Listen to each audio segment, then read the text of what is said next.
Hello friends, नमस्कार। मैं विष्णु कुमार स्वागत करता हूं आपका अपने यूट्यूब चैनल विद्याभ्रष्ट पर। फ्रेंड्स, कंटिन्यू हम मैथ की क्लासेस लिए जा रहे हैं और आज के लिए मैथ मुझे लगता है कि अब आसानी से समझ में आ रहा होगा। कल हमने फ्रेंड्स ये सवाल छोड़ा था जो कि मैंने फिर से वहीं पे लिखा रखा है, क्योंकि ये सवाल मैं जल्दबाजी में कुछ काम आ गया था, मुझे जाना पड़ गया इमरजेंसी में, तो मैं ये सवाल जल्दी जल्दी समझाकर चला गया था। तो फ्रेंड्स, देखते हैं इस सवाल को और कंटिन्यू करते हैं अपनी क्लास। फिर से वही परसेंटेज चैप्टर, बहुत जल्दी ये चैप्टर आपका फिनिश होने वाला है, 2 या 3 दिन और लगेंगे। तो ये जैसे चैप्टर खत्म होगा आपके डाउट सेक्शन चला दिया जाएगा एक, और फिर अगला चैप्टर लेते हैं फ्रेंड्स। तो चलिए स्टार्ट करते हैं। कौन गोले का व्यास हमें दे रखा था फ्रेंड्स, 10% कम हो रहा था। गोले का व्यास 10% कम हो रहा था, आयतन में कमी पूछी थी हमें, कितने परसेंट की कमी होगी। तो मैंने आपको आयतन का फॉर्मूला लिखाया था। गोले का आयतन होता है, गोले का आयतन 4/3 आर क्यू का मतलब है आयतन में 3 घातें होती हैं, 3 विमाएं चाहिए होती हैं हमें, तभी हमारा आयतन निकाला जा सकता है। जैसे घनाभ के लिए हमें लंबाई गुणा चौड़ाई गुणा ऊंचाई, घन के लिए भुजा का घन, सेम इसी तरह से यहाँ पे हमें व्यास का, आर मतलब व्यास का आधा होती है त्रिज्या, तो सेम हमें क्या करना है कि 10% को 3 बार काउंट करके करना है। तो 100 हमने व्यास मान लिया, आयतन पहले मान लिया, तो 90/100 90/100 90/100 3 बार किया, 72.9 कट के आया।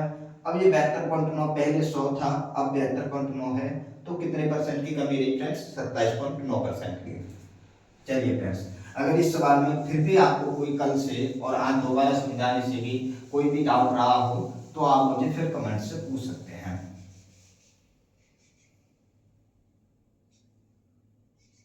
चलिए नेक्स्ट सवाल लेते हैं।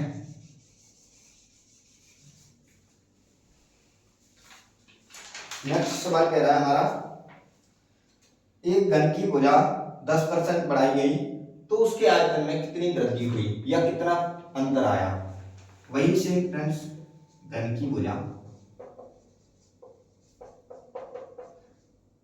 10% की वृद्धि, वृद्धि हुई है 10% की, सेम करना है हमें। घन का मतलब होता है भुजा क्यों, घन का आयतन मैंने आपको बताया, तो आयतन में पूछा है 10% की वृद्धि, यानी कि 110/100, 110/100 और 110/100। 3 बार क्यों किया, क्योंकि आयतन में अंतर पूछा है। 2 जीरो, ये 2 जीरो और ये जीरो से ये जीरो,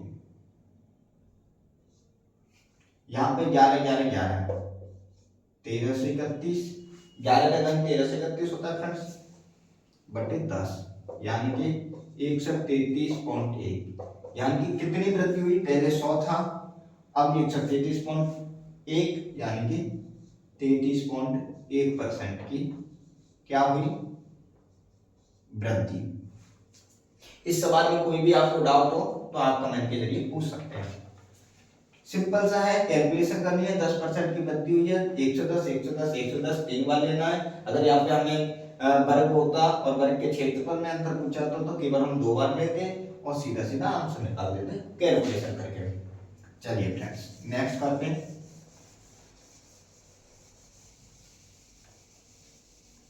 नेक्स्ट सवाल कह रहा है हमारा, एक हॉल की लंबाई 10% तथा चौड़ाई 20% और ऊंचाई 10% कम की गई। एक हॉल की लंबाई 10% कम, चौड़ाई 20% कम और ऊंचाई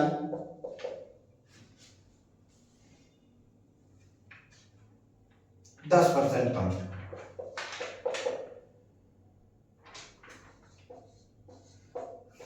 तीनों में कमी की गई है फ्रेंड्स, और आयतन में, हॉल का आयतन, हॉल एक घनाकार होता है, आपको पता है 6 भुजाएं होती है, तो हॉल के आयतन में कमी पूछी है। सीधा सीधा 100 मान लेते हैं, 10% की कमी यानी कि 90/100, 20% की कमी यानी कि 80/100, 10% की कमी यानी कि 90/100। फ्रेंड्स अगर यहाँ पे 10% की वृद्धि दे देता है, यहाँ पे 110/100 हो जाता है, ये दोनों सेम रहते हैं। या किसी में भी इसमें वृद्धि दे देता तो ये 120/100 हो जाते हैं, ये दोनों सेम रहते हैं। हमें बस यही करना है, कम किया है तो 100 में जोड़ घटा देते हैं, और ज्यादा किया तो 100 से बढ़ा देते हैं। 2 जीरो से 2 जीरो, ये 2 जीरो से ये 2 जीरो,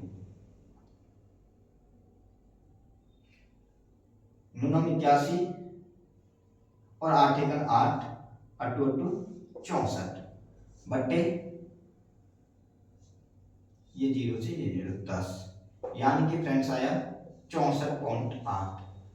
कैसे मल्टीप्लाई किया, 89 गुणा 8, 8 एकन 8, 8 2 64।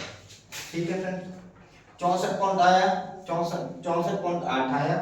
हमने पहले माना था 100, अब है 64.8, घटा देंगे तो ये आपका बचेगा 35.2%, यानी कि टोटल उसके आयतन में कितनी कमी आएगी, 35.2% की। ठीक है, समझ में आया होगा, मैं समझता हूँ। कुछ नहीं करना, केवल कैलकुलेशन है, समझने में आसानी, बस आपको कैलकुलेशन करना है, जोड़ घटाए गुणा भाग करने हैं, बाद बाकी कुछ नहीं है।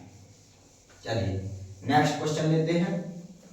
नेक्स्ट क्वेश्चन कह रहा है, गोपाल अपनी मासिक आय का 30% भोजन पर खर्च करता है, शेष का 40% परिवहन पर खर्च करता है, और इसके बाद शेष का 50% बचाता है। यदि उसकी मासिक आय 18,400 रुपए हो तो उसकी बचत याद करो। सबसे पहले इन सवालों में क्या करना है फ्रेंड्स, आपको सवाल पढ़ना है, अच्छे से सवाल पढ़ना है कि पूछा क्या गया है। तो हमें इसमें आय दे रखी है, आय दे रखी है 18,400।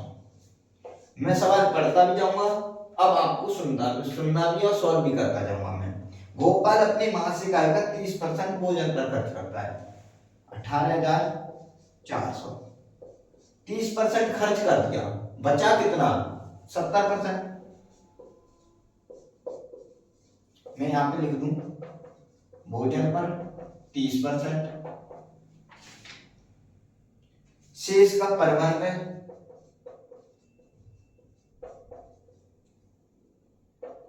शेष का 40%, और इसके बाद बचत शेष की, शेष का 50%। इस शब्द का शेष का बहुत इंपॉर्टेंस है इस सवाल में से, क्योंकि मैंने यहाँ पे शेष का क्यों लिखा है फ्रेंड्स, क्योंकि अब ये 18,400 रुपए उसकी इनकम है, उसने 30% भोजन पे खर्च कर दिए। अब जो खर्च कर दिए, मान लो मेरे पास 100 रुपए थे, मैंने 30% उसमें से खर्च कर दिए, तो अब मेरे पास बचे 70 रुपए। अब मैं आगे कहीं खर्च करूंगा तो इन 70 में से खर्च करूंगा या 100 में से, या जो 30 मैंने खर्च कर दिए उनमें से। तो फ्रेंड्स सिंपल सी बात है कि ये तो खर्च हो चुके हैं, यानी कि अब ये तो हमारे पास बचे ही नहीं, अब हमारे पास ये बचे, तो नेक्स्ट आगे के टाइम के लिए हम इनमें से खर्च करेंगे। यही इस सवाल का मेन मुद्दा है। 70% खर्च कर दिया, बचाया कितना, 30% खर्च कर दिया, 70% बचा। अब उसने क्या किया, शेष का 40%, यानी कि अब जो शेष है इसी का 40% परिवहन पे खर्च कर दिया, तो 40% इसका खर्च किया, तो फिर इसमें से कितना बचा, 60%।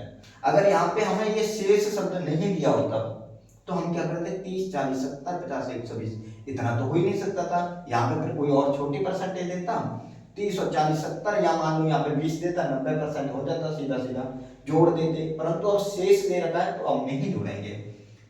फिर बचत करता है शेष का 50%, यानी कि यहाँ पे शेष का 50% बचा रखा है। ये 2 जीरो से ये 2 जीरो, ये 2 जीरो से ये 2 जीरो, इससे ये 2 बार, 2 से ये 3 बार, 3 7 21, 21 चौक 84, 21 अट्ठे 168, 168 और 8 176, 21 एकन 21 और 17 3864। अब उसकी सिंपल सी बात है, ये सिंपल आपको क्या करना है फ्रेंड, 184 मल्टीप्लाई 7 मल्टीप्लाई 3, इसका मल्टीप्लाई करोगे आप इतना आएगा, और इतना आने पे आप इसे सीधा सीधा सिंपल सा निकाल सकते हो। 7 1 की 84 का 4 हाथ से लगी 8, 21 8 167, 76 का 6, हाथ से लगी 17, 21 और 21 और 17 38, यानी कि इसका मल्टीप्लाई करना सीधा सीधा 3864। अब उससे बचत आ गई, क्या आ गई फ्रेंड्स, बचत। और हमें सवाल में पूछा क्या था कि उसकी बचत क्या है, बचत है 3864 रुपए। मुझे लगता है कि ये आपको समझ में आया होगा। अगर नहीं समझ में आया तो सिंपल सा ये शेष शब्द को पकड़ लेना। अगर शेष दे रखा है तो हमें यहाँ पे घटाते हुए लिखना है। जो जितना खर्च किया, जैसे 30% खर्च किया तो 70, उसके बाद 40 किया शेष का तो 60, यहाँ पे 50 खर्च किया तो 50 बच गया। यहाँ पे तो ऑलरेडी बचत दे रखी है जो हम बचत निकालते हुए चल रहे हैं। चलिए नेक्स्ट क्वेश्चन करते हैं।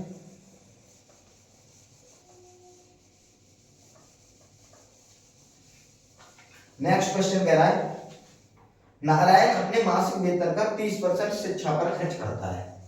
नारायण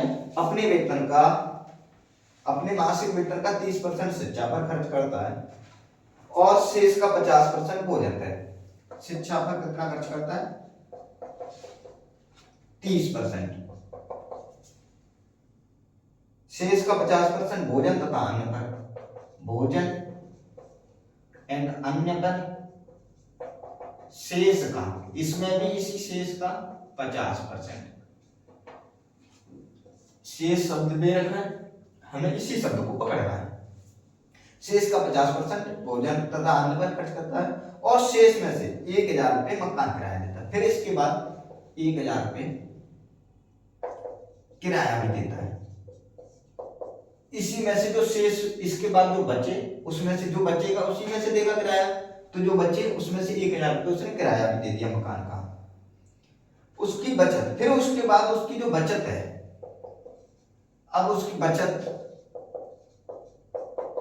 1800 रुपये। कितनी है फ्रेंड्स, 1800। हमें उसकी आय पूछा है, आय यानी कि वेतन पूछा है कितना है। सिंपल सा सवाल, हमने उसकी वेतन मान लिया x रुपए। ठीक है फ्रेंड्स, हमने उसका वेतन माना x रुपए। x में से 30% उसने खर्च कर दिए शिक्षा पर।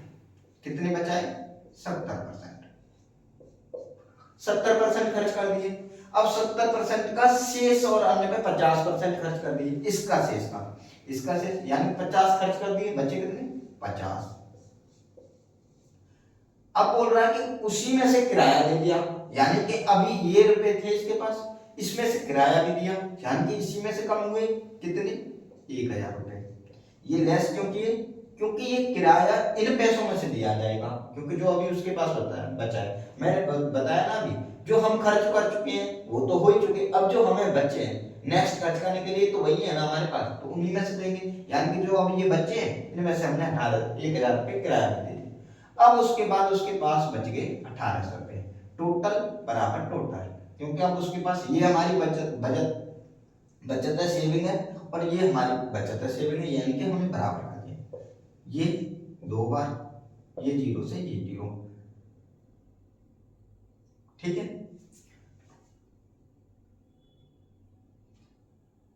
7 x into 7 into 5 is equal to, अभी बट्टे में 10 इंटू 2 कर लेते हैं, इज इक्वल टू माइनस के कराया उधर जाएंगे, ट्रांसफर करेंगे हम दूसरी साइड में बराबर में, तो प्लस सिंबल में प्लस हो जाएंगे, यानी कि ये हो गए 2800। 7 से काटेंगे, 7 चक 28, 400 बार। 5 से काटेंगे, 5 × 40, 80 बार। ठीक है फ्रेंड, यानी कि x बराबर हम यहां से करेंगे तो 10 दूनी 20, 20 गुणा 80 करेंगे, यानी कि 2 दूनी 8 दूनी 16। उसकी बचत, कहीं हम गलती कर गए फ्रेंड्स, मुझे ऐसा लगता है। 7 चक 28,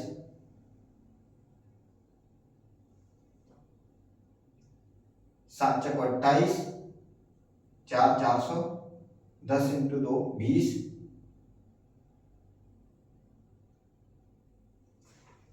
ये है फ्रेंड्स 20।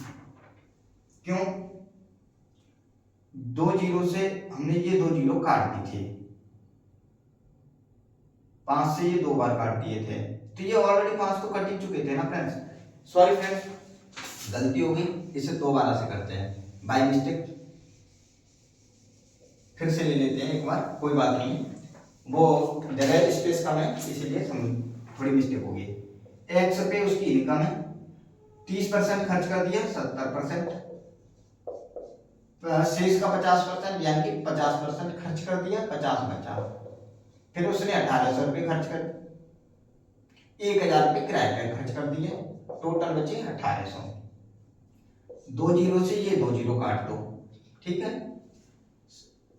x गुणा 7 गुणा 5 बराबर 1800, इधर जाएंगे प्लस के हो जाएंगे 2800, गुणा इधर ये जाएंगे सीधे सीधे 100, ठीक है। कोई डाउट नहीं होना चाहिए, बस वो ये है कि मैं यहाँ पे 2 ले गया था जबकि ये यहाँ पे होना था 100, सीधा सीधा। 7 से 7 जब 400 बार, 5 से 5 इंटू 40 80, x बराबर 8000 यानी कि 8000 रुपये। उसकी मासिक आय वेतन कितना होगा फ्रेंड्स? 8000 रुपये।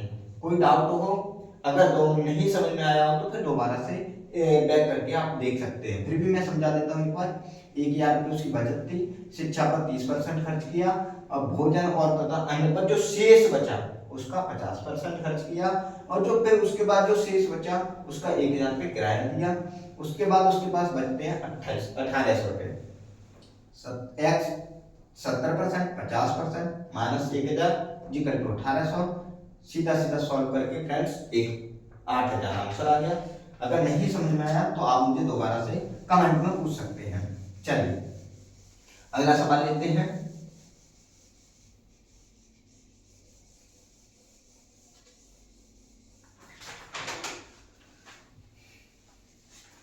किसी व्यक्ति की आय वह किसी व्यक्ति अपनी आय का 5% निर्धन कोष में जमा करता है। कितना? 5% निर्धन कोष में 5%, तथा शेष का 20% बचत बैंक में। बचत बैंक में शेष का, यहां पे भी शेष आ गया फ्रेंड्स 20%, ठीक है। और फिर उसके बाद उसकी बचत है 1919 रुपए। उसकी आय पूछी है। कोई व्यक्ति निर्धन कोष फंड में पैसे 5% जमा करता है अपनी सैलरी का, अपनी इनकम का, अपने वेतन का। फिर उसका बोल रहा है कि वह शेष का 20% यानी कि शेष का जो 5% डोनेट करने के बाद, उसके बाद जो जमा करने के बाद जो उसके पास बचा उसमें से 20% जमा करता है वो बचत बैंक में। फिर उसके बाद जो पैसा बचता है वो बचता है उसके पास 1919 रुपये। अब बोल रहा है कि उसकी आय बताओ। सीधा सीधा x रुपये उसकी इनकम है, 5 रुपये 5% निर्धन कोष फंड में जमा किए यानी कि 95% बचे, ठीक है फ्रेंड्स।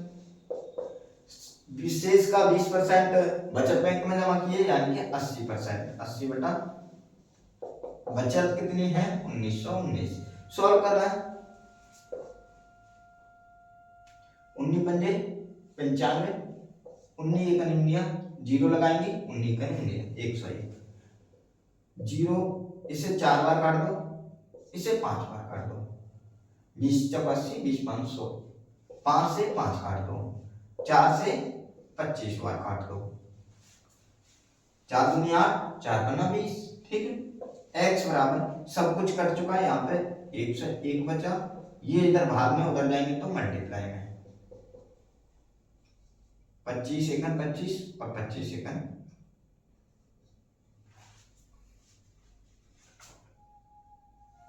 25 एकन 25, हाथ से लगी 2, जीरो में जीरो, 25 एकन 25, 2525 रुपए उसकी क्या होगी फ्रेंड्स? इनकम होगी। बचत कितनी होगी? मतलब इनकम वेतन उसका कितना हो गया 2525 रुपए। अगर नहीं समझ में आया हो तो आप सेम पिछले सवालों की तरह कर सकते हैं, फिर भी नहीं समझ में आए तो आप मुझे पूछ सकते हैं। चलिए नेक्स्ट सवाल लेते हैं। नेक्स्ट सवाल और आज का आखिरी सवाल फ्रेंड्स, बहुत जल्दी आपका ये चैप्टर फिनिश हो जाएगा। और अगर आपको वीडियो अच्छी लग रही हो तो आप शेयर कीजिए, चैनल को सब्सक्राइब कीजिए। शिव अपनी आय का 20% मकान किराए पर तथा शेष का 70% घरेलू मदों पर खर्च करता है तथा उसके बाद उसकी बचत 3600 रुपये है, तो उसकी आय बताओ। 20% मकान पर 70% शेष का, यहाँ पे भी बस शेष का 70% अन्य मदों पर।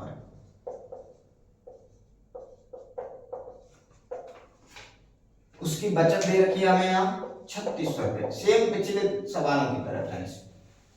एक्स 20% खर्च किए यानी कि 80/100, 30% खर्च किए 70% खर्च किए यानी कि 30/100 इक्वल टू 3600 बराबर सेम है, कुछ भी नहीं है नया। ये 2 जीरो से ये 2 जीरो काट दीजिए, 8 3 से काट दीजिए, 3 एक 3 दूनी 6, 8 से काटेंगे 8 एक 40, 150 बार, ठीक है ना। x बराबर ये कट चुका है 150 इंटू 100, सीधा सीधा 15,000 उसका वेतन। हाँ फ्रेंड्स, अब बताओ आपको अगर नहीं समझ में आया हो तो आप मुझे कमेंट के जरिए पूछ सकते हैं। कोई भी डाउट हो, कैसा भी डाउट हो, आप मुझे कमेंट के जरिए पूछ सकते हैं। वीडियो को लाइक कीजिए, चैनल को सब्सक्राइब कीजिए। आपका अपना चैनल है और जैसे भी आप कहोगे, आप जिस तरह से आप आगे बोलो उसी तरह से हम आगे बढ़ाएंगे, ठीक है फ्रेंड्स। आज के लिए इतना ही, thank you so much. Video को लाइक कीजिए एंड सब्सक्राइब कीजिए चैनल को।